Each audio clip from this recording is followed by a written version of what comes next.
Okay, gentlemen, I just detected a little bit of operator error there, and I realized I was running through the presentation without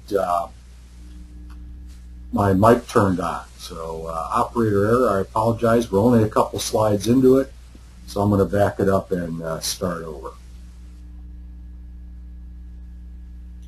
Well, welcome to the FAA Wings Program webinar, Airmanship 2.0 versus Airmanship 1.0. I'm Dave Cook. I'm the Executive Director of the Center for Airmanship Excellence. Give you a quick briefing on your control panel. You have a white arrow in an orange box that collapses or expands your control panel. You have the mute opportunity there on your mic, and I'd like to ask that you mute your mic unless you want to say something. Best way to do this is with microphone and speakers, but if you don't want to do that, you can use your telephone. Now, as I'm sure you've already noticed, this is a PowerPoint presentation.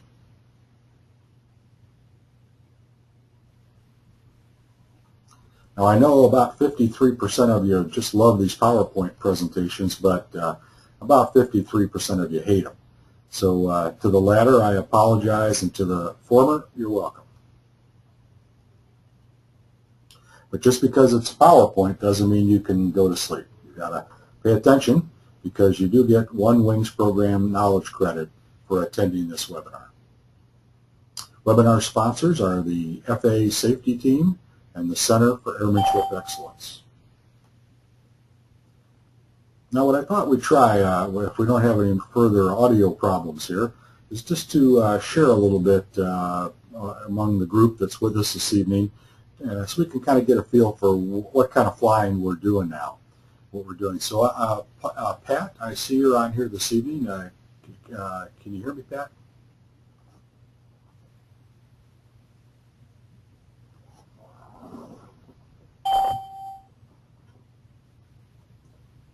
Stand by just one.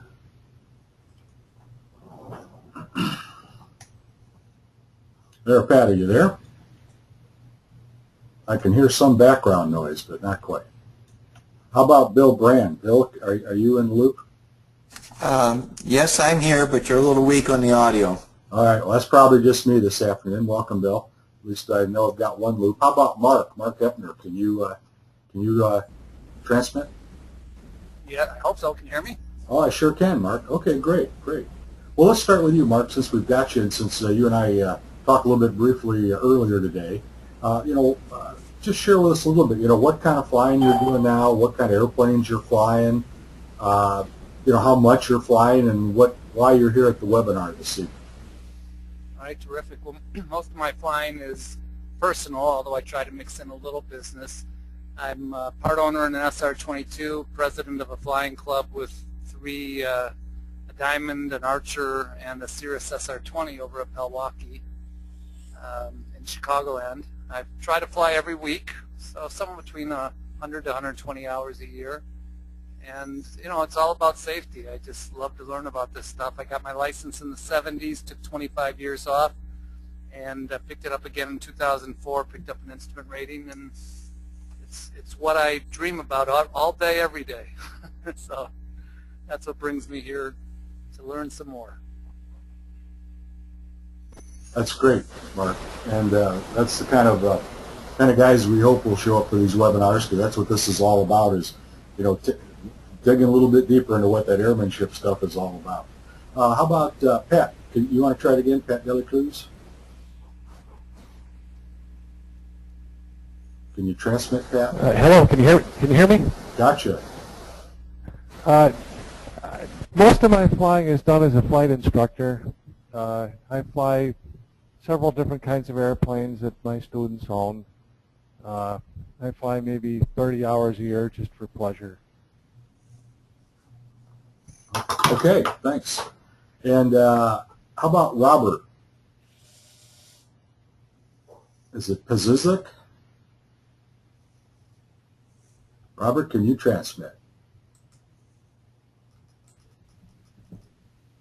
All right. How about Kurt? I'm sorry, I apologize for these audio problems, guys. We've had this problem last time on GoToMeeting, and I thought I did a little research and thought I had done the right things, and I don't know if it's on the other end or this end or in the system, but I guess we can't hear from these guys right now. All right, I've muted everybody's mic just so that there are no open mics getting feedback and that sort of thing. I'll open back up here in a minute. So thank you for sharing that with us, and glad to see that you guys are interested in looking into this Airmanship 2.0. Well, here's a quick overview of the webinar series. The first webinar, which was we held last week, we talked about who's behind all this Airmanship 2.0. We talked about the Center for Airmanship Excellence, the Board of Advisors, the committee chairs, more than 20 volunteers now that are working on this. So we kind of said, okay, here's who we are, because what we're saying we know is, you might think it's a little bit radical, a little bit out there.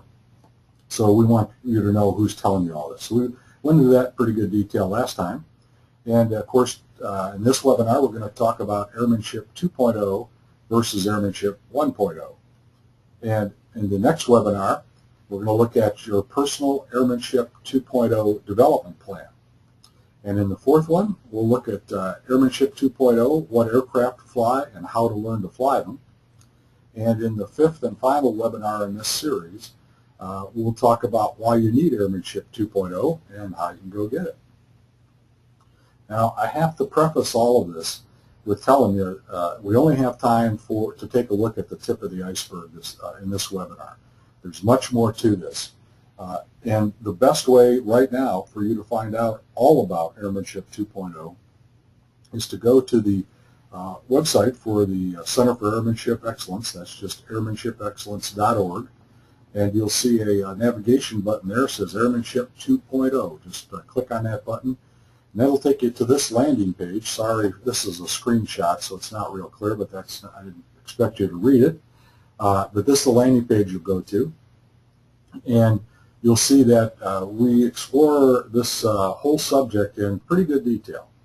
We have information on who we are in much more detail than we talked about in the last webinar in this series. We have an in-depth discussion of Airmanship 1.0. Tonight we're going to have more or less an overview look at Airmanship 1.0. Ditto Airmanship 2.0. We have a quick look at the current airmanship model, and if you get into this, you'll find that we use the current airmanship model as a framework for setting up our airmanship development. And then a closer explanation, a look at your personal airmanship development plan. Everybody who participates in Airmanship 2.0 needs to have an airmanship development plan, so that's all explained in briefings in that section.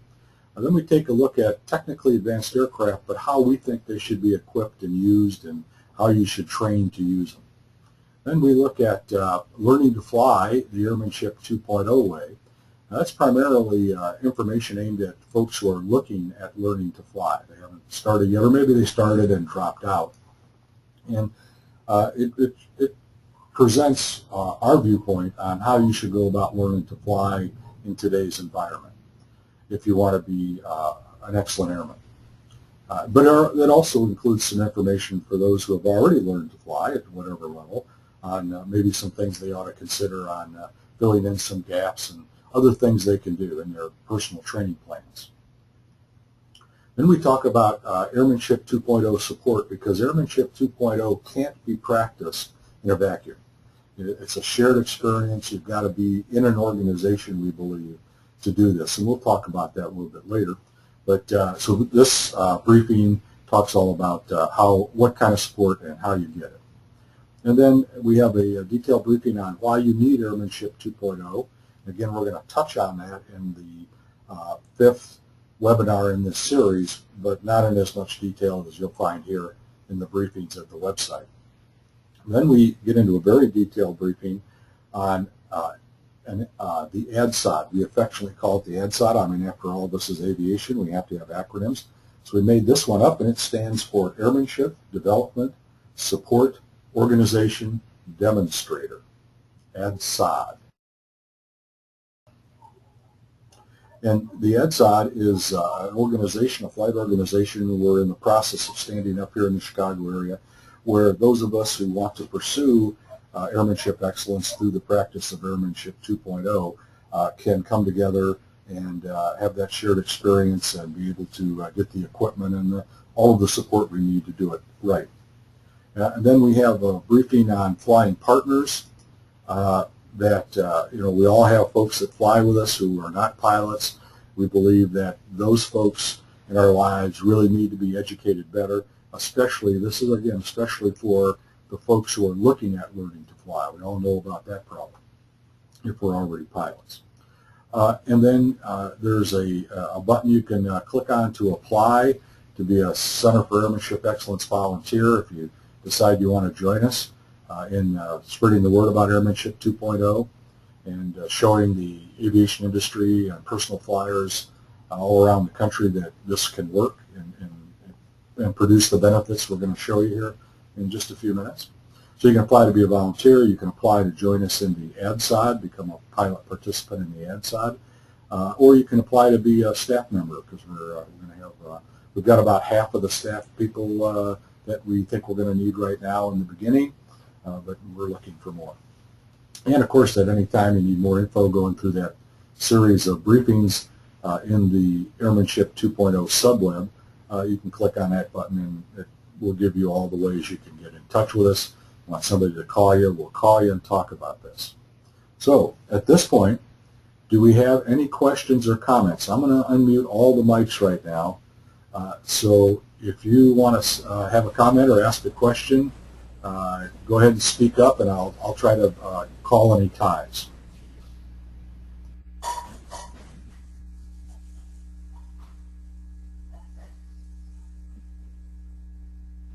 Okay, good. We will move on. I'm going to mute all the mics again. All right, let's take a closer look at Airmanship 1.0.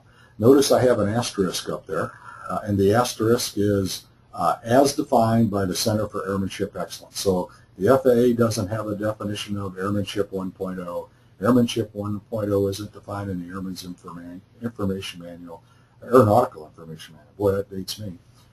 It's not defined anywhere in the industry. This is a label that we put on it to give us a handle on what I'm going to show you we believe Airmanship 1.0 is, so that it's easier to talk about Airmanship 2.0. Now, Airmanship 1.0, we believe, really goes back into the mythology of airmanship. And you probably recall the story, the mythological story, Greek myth, 2,500 years or so ago, of Icarus and Daedalus. And if you haven't heard it, then I will give a quick briefing on it. And those of you who have heard it before, you can check me and see if I've got this, if my memory serves. But as the story goes, Icarus, the son, and Daedalus, the father, were imprisoned on a Greek island. I forget what their infraction was. And they decided they were going to escape by fashioning wings made out of wax and feathers strapped to their arms. And they just fly away. Well, they did, and they did. They got out of the island. They were flying along, doing good, heading for the mainland. And Icarus the son, started enjoying it so much, started feeling his oats, started feeling very confident with his new wings, and he started flying higher and higher and closer to the sun. Daedalus, the seasoned airman, the old mentor, the guy that knew a lot more about flying than Icarus, said, "Icarus, come down. Don't fly so close to the sun. If you do, your wings will come off." Well, Icarus said, "Don't worry about it, Dad. I got this all under control." And he kept climbing. And sure enough, he got close enough to the sun that the wax melted, the feathers came off, and Icarus took that final plunge and was probably the first guy to buy the farm. So if you think about it, that has a lot of things to say about airmanship. Knowledge of yourself, knowledge of your flying machine, knowledge of your limitations, the team you're working with, the limitations of the team, the environment you're operating in. All of those things come into what we call airmanship. And so I think we can place the origins of airmanship right back there in the origin myth, if you will, of airmanship. But really, airmanship as we know it today, I believe, started coming together with the Wright brothers. One thing they did is they documented pretty much everything they did in developing the airplane. Autobiographies, they let a lot of other biographies be written about them. They took a lot of notes, as we all know. And so they did that along with, how to build an airplane. They did that with how to fly an airplane. And so they brought knowledge of aircraft, knowledge of each other because they worked together well as a team, knowledge of the environment they were trying to fly in, and knowledge of themselves. And they started systematizing that and writing it down. So I think, that's really the origin of modern airmanship 1.0, if you will. Then the early pioneers added to airmanship by bringing in planning, discipline, and risk assessment. And of course, that was just self-preservation driving them.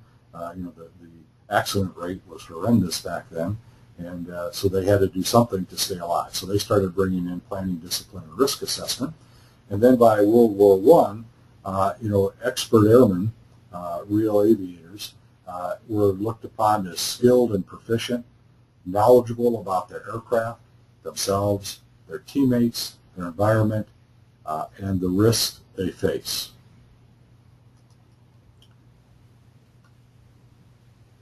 And then by the end of World War II, we pretty much had what we call Airmanship 1.0 figured out. We believed at that point that discipline, skill, proficiency, and knowledge yield situational awareness and good judgment. And that's really where we're at right now today with Airmanship 1.0 is talking about that situational awareness and good judgment. That's what we need all the time. Well, that really came together by the end of World War II. Then after World War II, in terms of airmanship, airline pilots, personal flyers like us, and military aviators were pretty much flying down the same track in formation, the Airmanship 1.0 track, right up into the early 1980s. And during that time, from World War II to the early 80s, about 35, 40 years there, the environment in which we practiced airmanship changed rapidly. But the practice of airmanship changed relatively slowly from the end of World War II to the early 80s. However, the real good news is that our human factors knowledge base expanded rapidly during that period. Now, in the early 1980s, up until now, I should say from the early 1980s up until now, personal flyers, those of us who are flying airplanes for our own personal transportation and recreation, folks like us, have been flying right on down that Airmanship 1.0 track. It hasn't changed a whole lot since the early 1980s how we approach it. I didn't say there isn't a lot more information out now. There aren't a lot more tools out now than there were in the early 1980s, because there certainly are. But the way that we practice airmanship is pretty much the same way that we practiced it in the early 1980s in the personal flying game. However, in the early 1980s, the airline pilots and the military aviators peeled off and they started down a different track. And that's the track we call Airmanship 2.0. And now, airline and military pilots enjoy continuous, formal airmanship development supported by a safety culture and safety management system.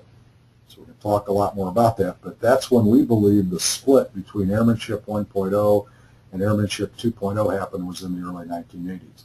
And I was there on the conference this evening is another CFAE volunteer committee chairman, Bill Brand, who's also a retired United Airlines pilot. He was in the airline industry in the early 1980s also. All of us that were around then, we can see where this divergence of tracks took place. And it wasn't any one date, but it was in that early 1980s. Now let's drill a little deeper into what we think Airmanship 1.0 is, how we define it. So now in personal flying, we have pilot error accounts for over 80% of all of our accidents. We're making mistakes that are hurting us, killing us, bending airplanes. And we don't like to make mistakes. We're pilots. We're trained not to make mistakes. Our personality types are the types that don't want to make mistakes. But 80% of the accidents are caused by us. So this is the new frontier. This is probably the final frontier in airmanship is digging down into ourselves, going into that zen of airmanship now, and going after these errors we've been making. Also, the general aviation accident rate is 34 times worse than the airlines, so the proof is in the pudding, we think. Personal flying has stayed on the Airmanship 1.0 track, and the airlines went off on the Airmanship 2.0 track, and they reduced their safety record down to 0.15 accidents per 100,000 hours of flying time. We believe that we can get down there too. The GA accident rate has been virtually unchanged for 30 years. So all of the things that the FAA, the AOPA, the safety team, all of us have been talking about among ourselves, the whole industry, we've all been doing a great job over the last 30 years of talking about how to avoid accidents, how to become better pilots, how to get that accident record in personal flying down there by where the airlines are. Because if you think about it, we should be able to do better than the airlines because there aren't any times where we really have to go. We don't need to launch into that, very challenging weather.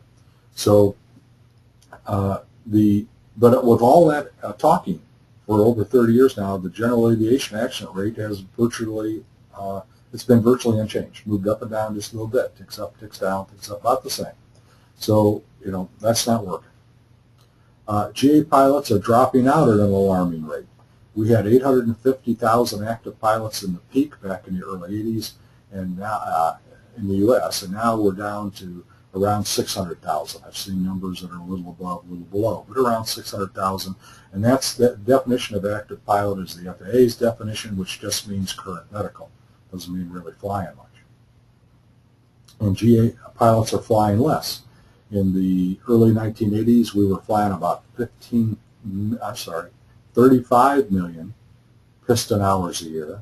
Now we're flying about 14 million piston hours a year. So we're all flying a lot less. Average hours are down from about 50 a year per pilot in the U.S. down to around 20 per year.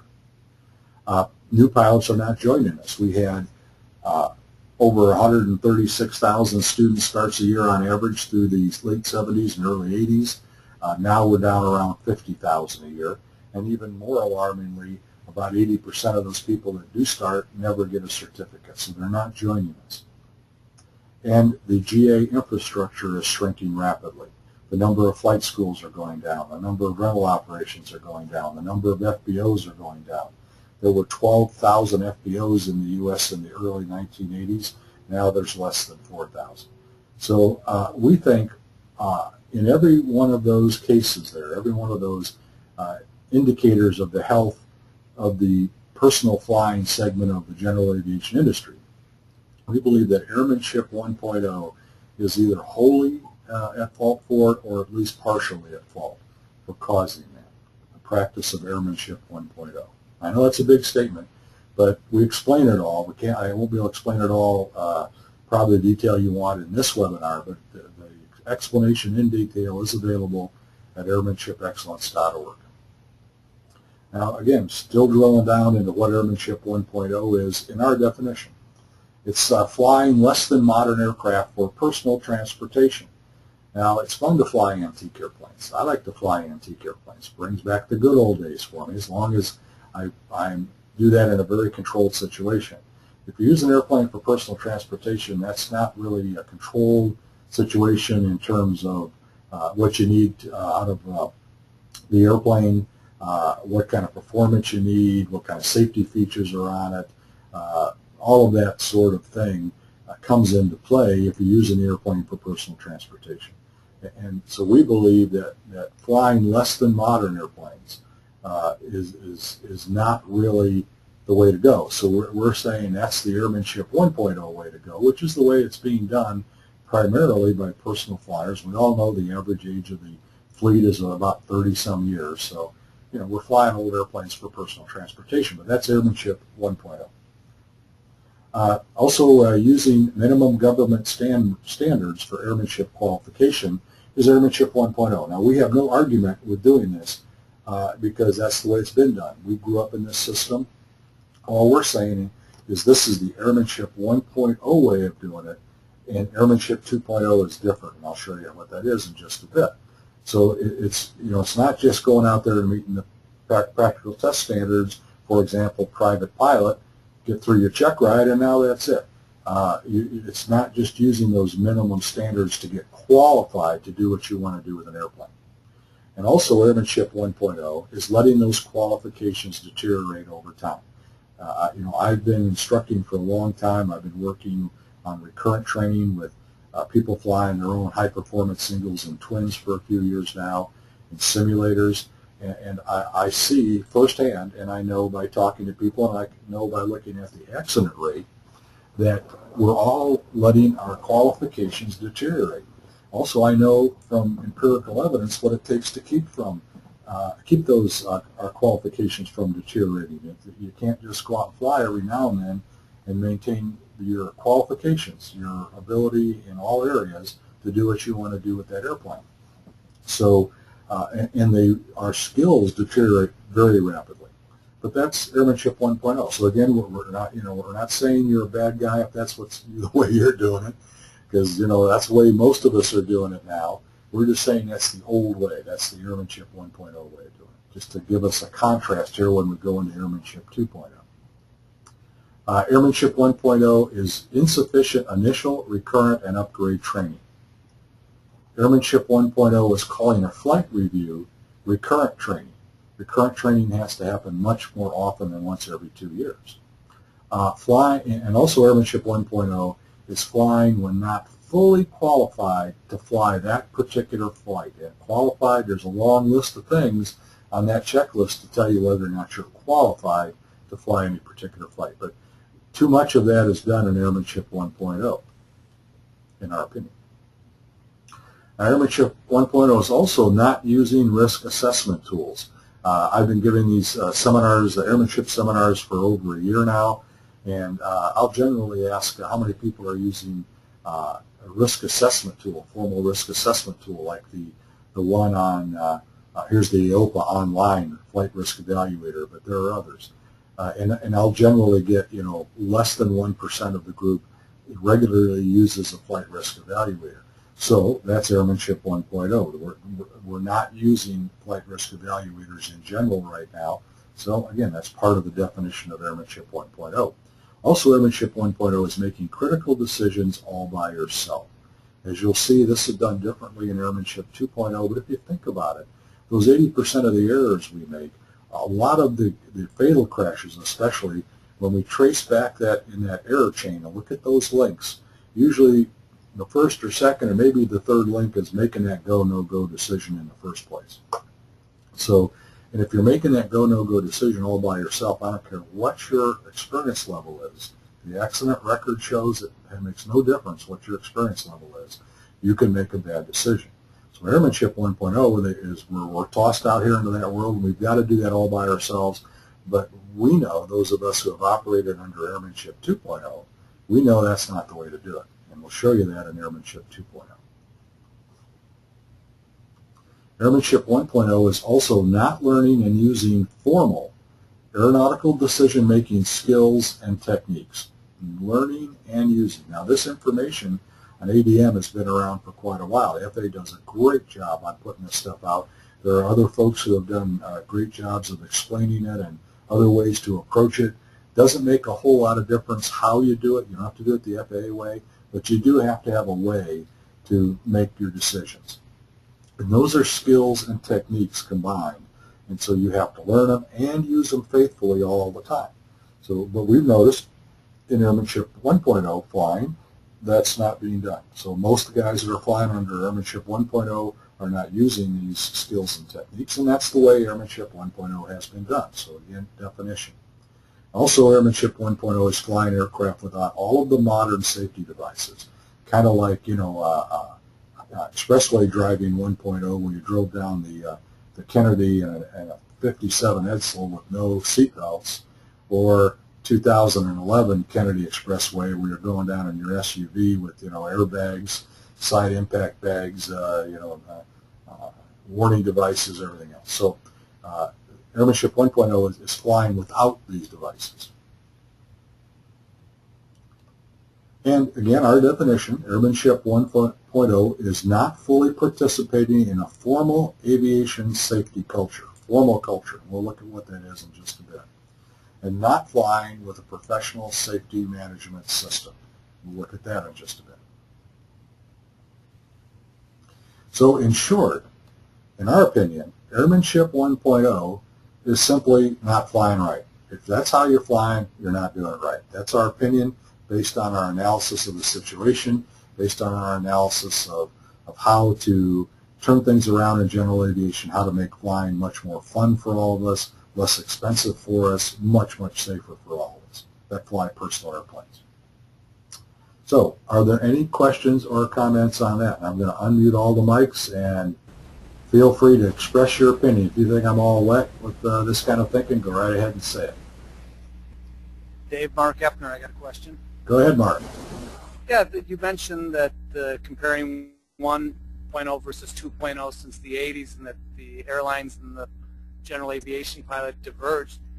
It occurs to me that I would think that the airlines, even in the 1.0, had a much lower accident rate because they flew a lot and because they had two pilots in the plane.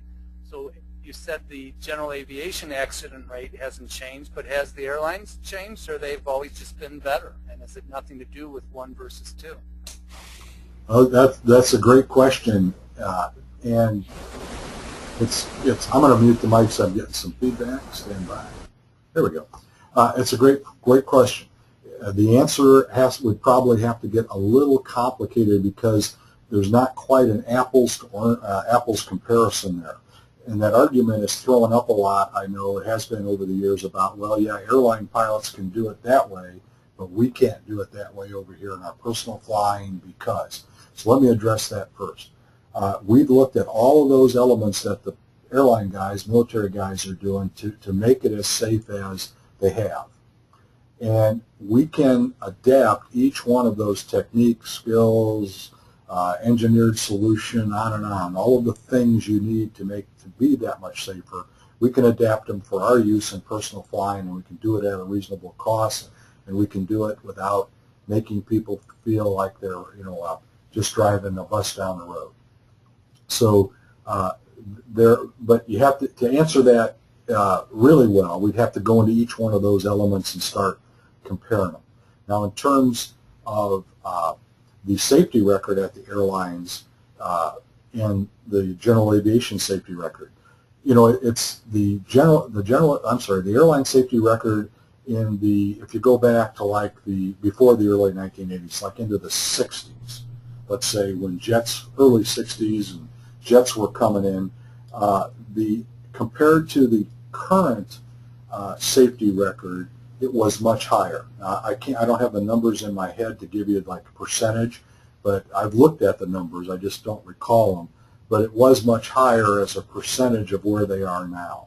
So yes, those techniques, especially since the early 80s, has made it much safer. And I think one of the problems with trying to see how much safer it has made it, those techniques have made it, is that the stress on the system, the pilots flying the system, has increased exponentially from the early 1980s to now, and it's still gotten safer. Now, it's been about the same for the last 15 years, maybe 20 years.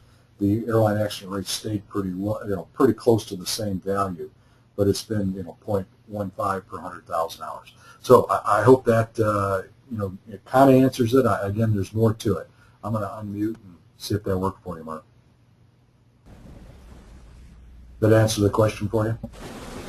Yeah, fine. Again, I guess opinions and assumptions, but it's an interesting topic, so thank you. Yes, and again, it's in all those it's in all those details that you really see it. So you have to compare, what the specific elements of all this, of Airmanship 2.0, that were done at the airlines, and what would happen if you did that over here in personal flying, and can you do it? So again, that's the answer. So I'm going to open up the mics one more time. Anybody else have any questions or comments?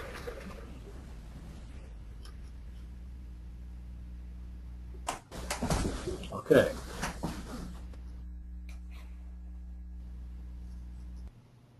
We will move on. So let's take a look at Airmanship 2.0 now. And again, I hope you didn't think I was throwing rocks at Airmanship 1.0, because that's the way we have been flying. Again, we wanted to use that primarily as the, well, here's the way we've been doing it. Let's look at that so we're all on the same sheet. And now here's the different way we're talking about. And again, this is how we define Airmanship 2.0. There's nothing in the manuals about what Airmanship 2.0 is. And I want to put this in context. We're just talking about personal flying. We're not talking about professional flying here, just using airplanes for our own personal transportation and pleasure. So basically, a quick way to look at Airmanship 2.0 is to look at it from this point. It asks the question, if I don't fly right, should I fly at all? And then it answers the question, if you're going to fly right, do it right. And we took that quote right out of the book, Redefining Airmanship by Colonel Tony Kern, which is, we can look on it kind of as the Bible of airmanship. And he quotes Yeager as saying just this, if you're going to fly, do it right. And I've read a little bit more about Yeager saying this, and it turns out he said this back when he was a young guy in his 20s, as a military test pilot. It wasn't something he said after he got to be an old man. And I guess it served, this motto served him well over all those years with that kind of flying. Another way to look at what Airmanship 2.0 is, it's doing it right. So as we frame this for you, we give you this definition of Airmanship 2.0. Keep in mind, this is what we believe we all should be doing to do it right. This is what doing it right means, Airmanship 2.0. And Airmanship 2.0 is a new paradigm in personal flying, so it's something new for us. But it's based on tried and true airmanship principles that have proven to be effective with the airlines and the military. But we've modified them for our use. And we've modified them for our use in today's flight environment. So if you're going to use an airplane to go someplace, this is the way you should operate the airplane, Airmanship 2.0. And at a reasonable cost, because that's a major problem we have to fix in personal flying. The costs are spiraling up. And as we have fewer and fewer people using the aviation services that make up our personal flying world, those costs can only go one way, unless there's some kind of a miracle that comes by, and I'm not counting on that. So we believe that Airmanship 2.0 will lead to reasonable costs. And we'll, again, we'll talk about that, or we do talk about that in detail in the briefings on the website. Airmanship 2.0 is a new way for you to enjoy flying.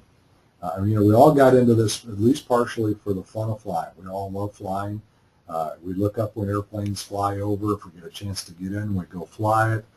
We love it. But you need to always, we believe, look for ways to enjoy it more. Now, I don't mean Yahoo, look at this, dive straight down to the wings bend kind of fun. I mean just pure enjoyment, and you know what I mean. That we can get the kind we can get out of flying. Well, Airmanship 2.0 enhances that.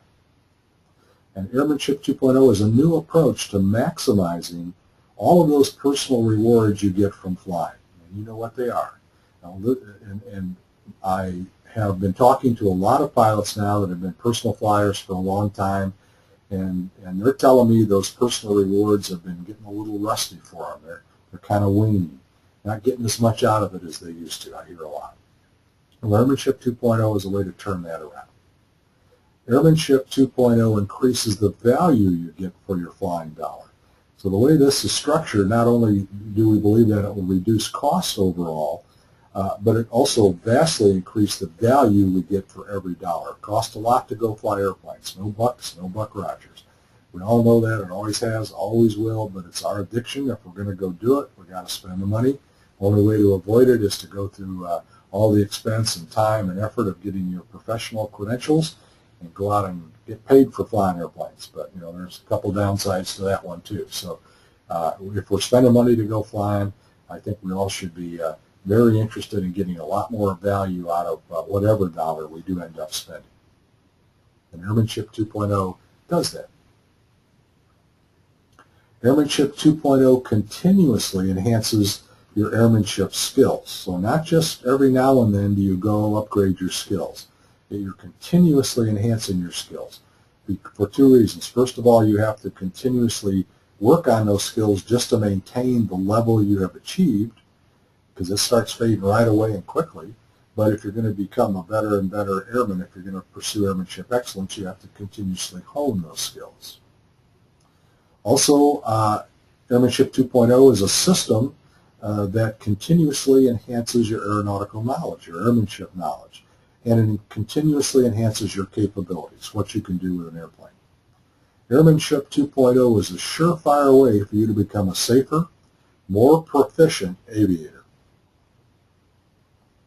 Airmanship 2.0 includes flying in what we call, another acronym, ADSO, Airmanship Development Support Organization, and that's a flight operation. It can be a flying club, it could be a flight school, it could be a rental operation, it could be a partnership, a shared airplane partnership, it could be an airline operation, a military flight operation, civil air patrol operation, as long as that operation is providing the right kind of support, airmanship development support, to those pilots who are flying within it, who are pursuing airmanship excellence, then that's what we define as an ADSO. And then we'll talk about what some of those things are here in just a minute.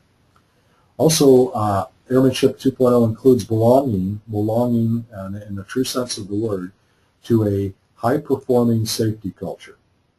And a high-performing safety culture, in our opinion, has safety leadership, performance management, safety coaching, and behavioral safety as a goal, and as a training and systems to support that.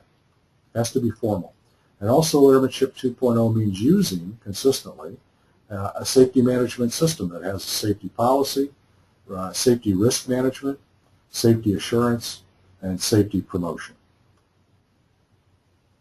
Airmanship 2.0 includes your formal airmanship training. It has to be at the highest level. The training has to be airline level, corporate pilot level, military level training, designed by people who know what they're doing, and focused on not just achieving practical test standards or a certain level of knowledge for a certificate, but focused on doing that and making you a better airman in every sense of the word continuously. Along with that periodic formal training, you continuously have informal airmanship training, and that's structured. That's so every time you go flying, you are training yourself to become a better airman. And that really is done through the use of your personal airmanship development plan. Airmanship 2.0 includes comprehensive airmanship training that uses all the available media that we have today. That makes it so much easier to learn anything but things about aviation. We all learn in different ways, so we can mix and match, but Airmanship 2.0 needs really good, robust, comprehensive airmanship knowledge training provided to us in the kind of media that we can use. But it does still include traditional classroom training, because that's a great place to share experiences, to meet other people who are going through the same experiences you're going through, and to meet the other instructors and other folks in the organization. Also, one-on-one is always included in flight training, but in airmanship training, it's a little more structured and a lot more focused on airmanship development. And that comprehensive airmanship training includes mentor pilots, senior instructors, and associate instructors working with you as your airmanship development team, your training team. So in Airmanship 2.0, you don't just have maybe a favorite flight instructor that works with you, or maybe a flight school that you go to talk to the manager when you want to get some training. You have folks that are involved with you continuously, and they know what your airmanship development plan is, and they are working to support you to work through that airmanship development plan, become a better aviator. A comprehensive airmanship training also includes using the latest type of flight training devices that can make flight training much more effective and vastly increase your flight training dollar. Here's a good example of what I'm talking about. This is the Apario Vision 1000 system. This unit is about the size of the palm of your hand. It is mounted in the overhead of a cockpit. It has video recording capability, flight data recorder, accelerometer, airspeed, altitude, heading, pitch bank, all of that stuff is recorded on an SD card. When you land, you upload that information to a server, and then you can access that server from any online PC, and you can analyze your flight. You can go over your flight training episode, event as many times as you want. You can slice it and dice it. You can look at it in many different ways. It vastly increases the effectiveness of your training. Now, Airmanship 2.0 also includes the type of aircraft that you fly. Again, modern aircraft like the Cirrus line, all the modern safety devices in it, the LSAs like the flight design, CTLS. However, we kind of vary on this principle a little bit in that we believe we need to mix into the type of airplanes we fly tail draggers. If you look at the current accident statistics, takeoff and landing accidents, loss of control are by far the largest accident category in personal flying.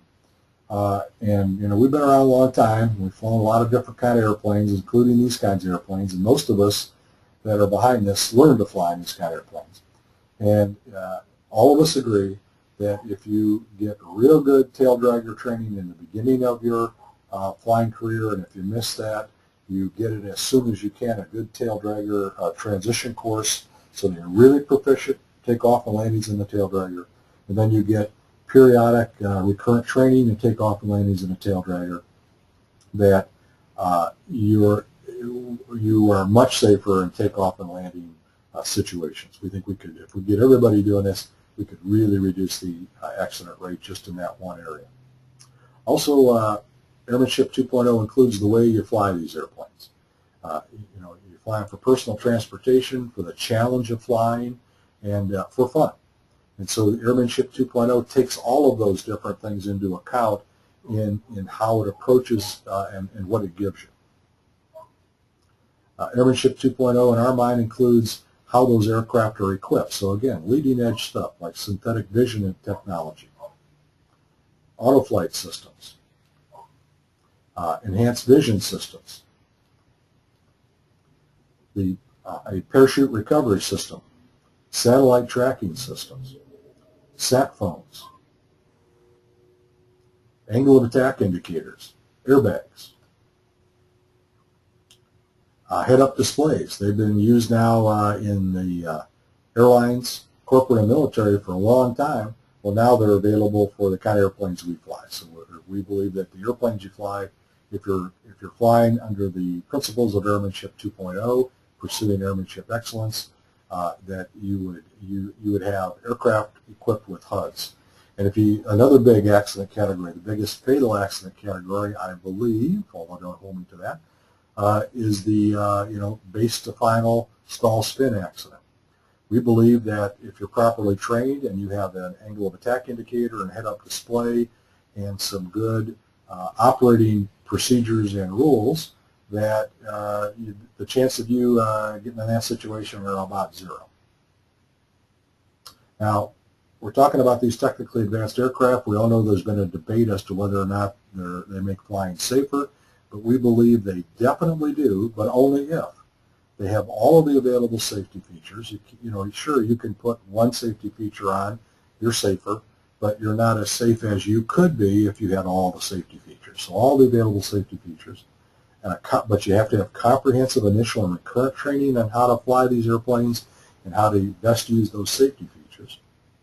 And you have to operate the airplane within a formal safety culture with a safety management system. Now, Airmanship 2.0 also includes operating with a flight operations support team. And I mentioned this earlier about that go, no-go decision. And right now in personal flying, we generally make that decision all by ourselves. Whereas for a long time now at the airlines and the military, every flight has been dispatched, but the pilot command and a licensed certified dispatcher they have to concur on the details of that flight plan, and they have to jointly make the go, no-go decision. If one of them says don't go, the flight can't go.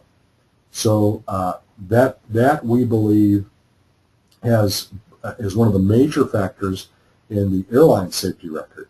And it's not just that go, no-go decision, it's the other things around it we'll talk about here in a second.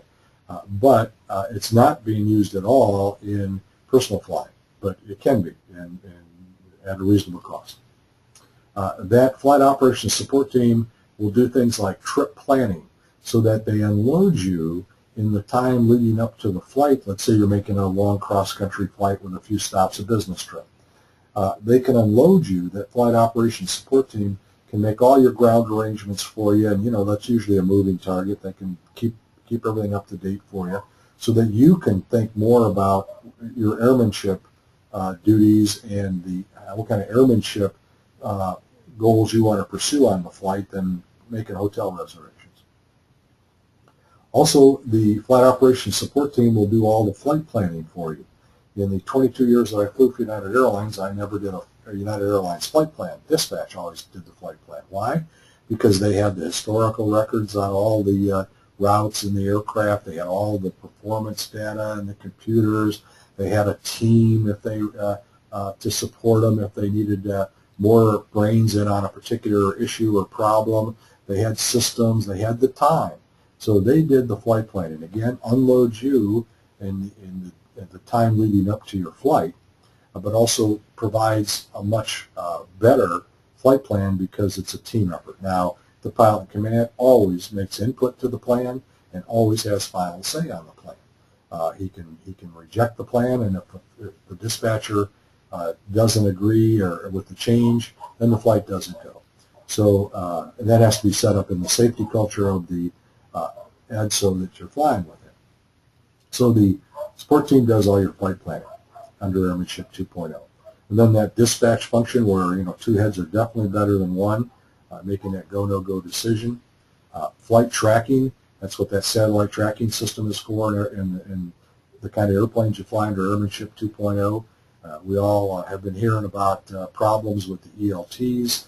We believe that satellite tracking is the way to go for that reason, to solve that problem, but also you can get more support if somebody, a licensed dispatcher, is following your flight.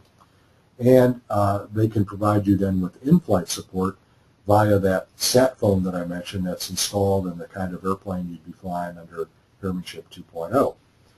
If let's say that you're en route and a TFR pops up, or a NOTAM pops up for your destination airport, or the FBO just ran out of fuel at the destination airport.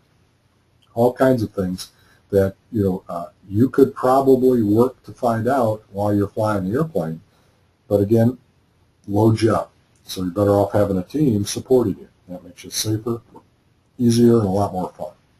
Also, the operations team can manage your trip for you while you're flying it. Again, most trips there are some kinds of changes, rental car changes, hotel changes, this and that the flight ops team can manage for you, again, to unload you so you can focus on what's important and what's fun. Take the hassles out of it for you. Now, Airmanship 2.0 also includes flying within an organization that puts flight data recorders in all of the aircraft and provides you with personal flight critique tools. We talked about that Apereo system. It's a flight data recorder.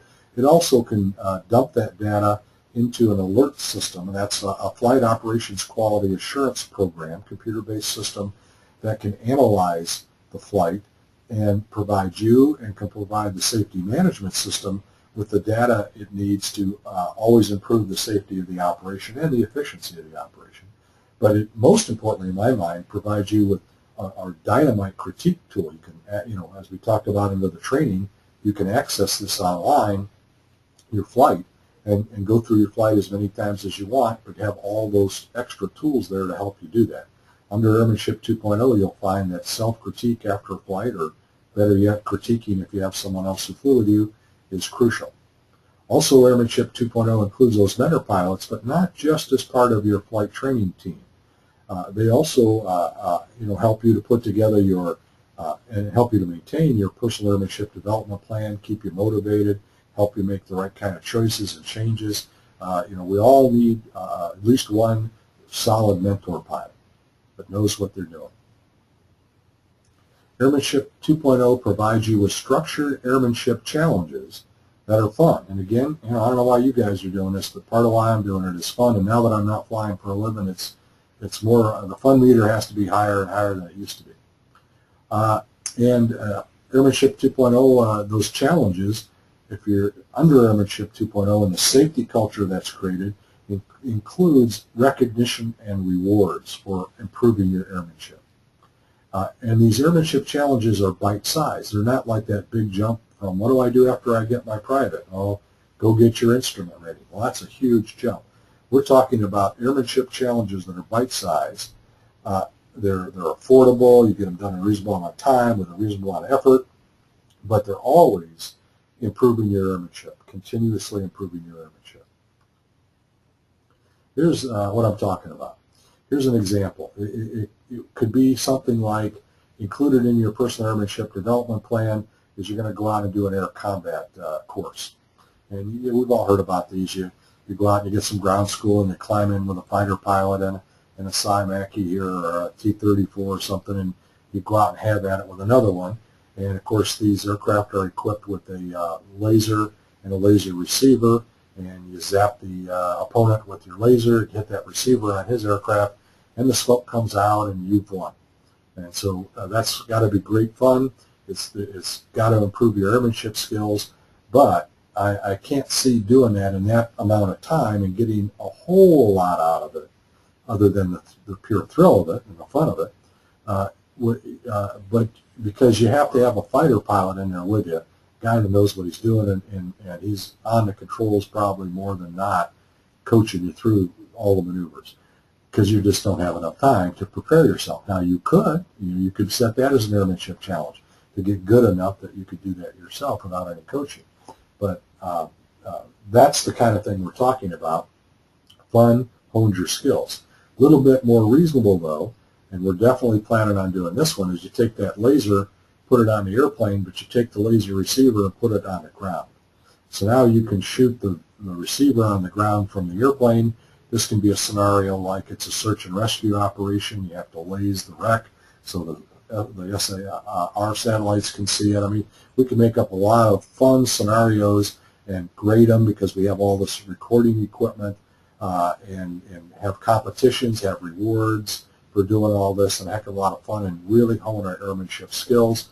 This could hone our navigation skills, but it really would hone our stick and rudder skills, because I can envision a hard deck of, let's say, 800 feet AGL on this challenge out over the open country, and that means to have a decent angle on the target, you've got to pretty much be lasing it about a mile out. So 800 above and a mile out, you've got to be pretty precise with your aircraft control, real finesse.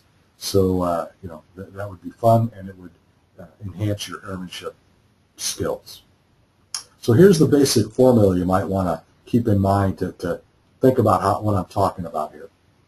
Airmanship challenges plus flying fun plus recognition equals continuous airmanship improvement. Pretty simple formula.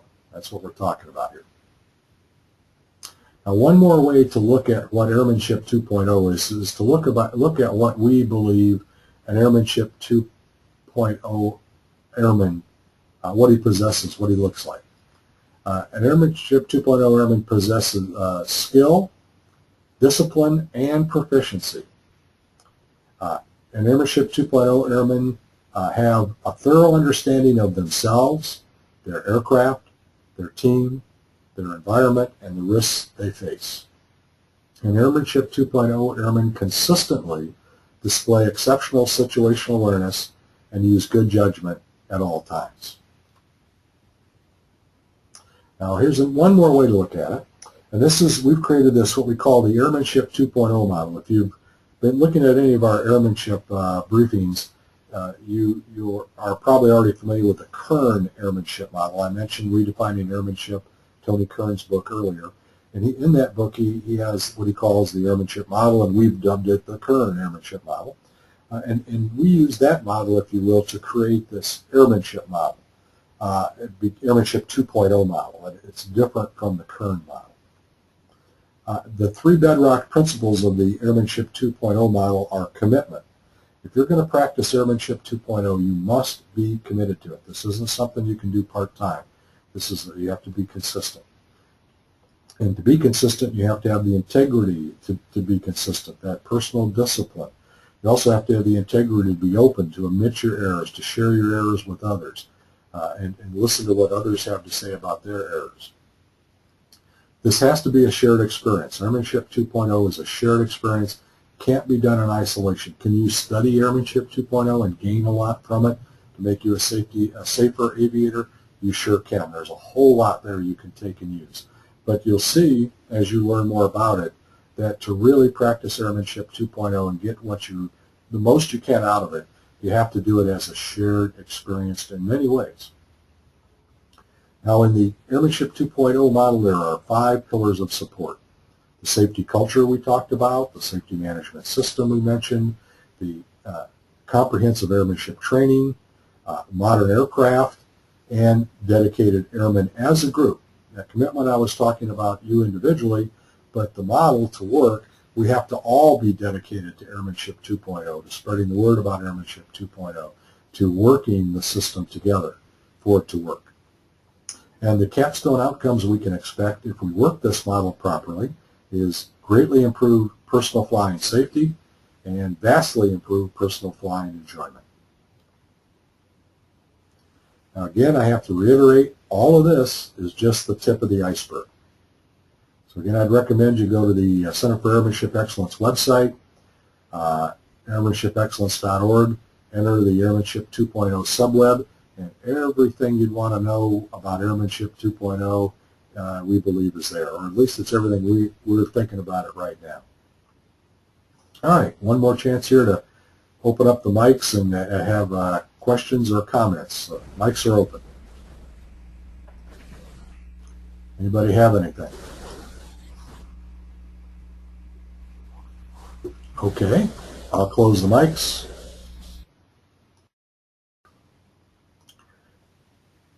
And we'll move on.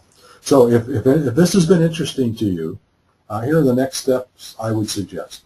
Go to the airmanshipexcellence.org website.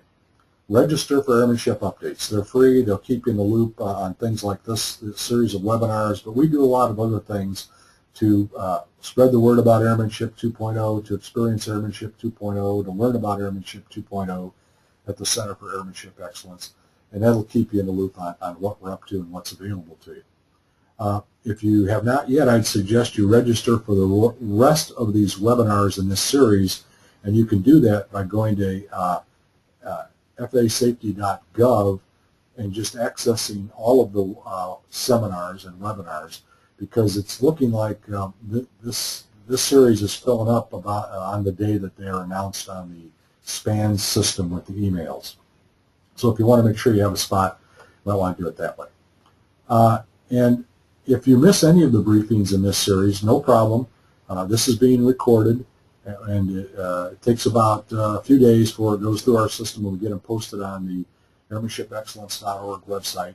But you can go there into the Airmanship Excellence archives and find recordings of all of the webinars in this series as they're recorded.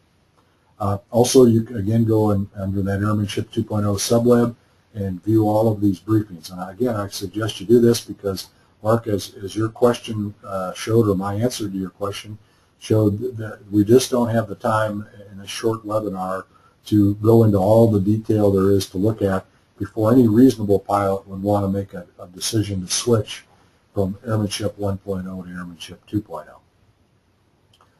However, at the point that you do decide you want to get involved with this, again, it's all free. Apply to participate. There are 3 different ways you can apply to participate right now, but more the merrier.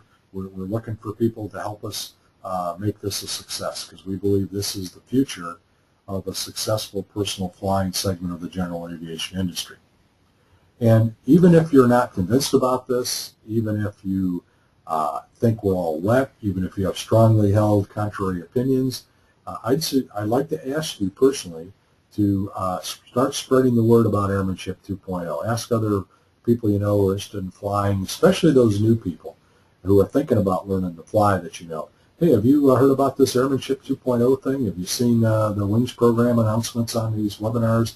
And because the more we all talk about this, the better it's going to get, and the more of us, I think, will start operating this way, and the better personal flying will get for all of us.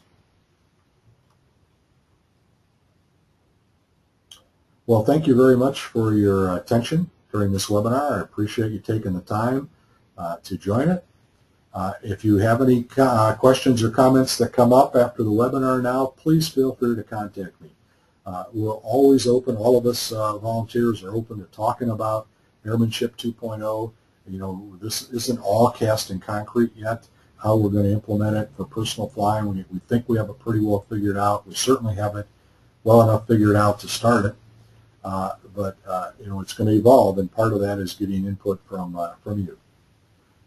I'm available by phone at this number, 815-349-8530.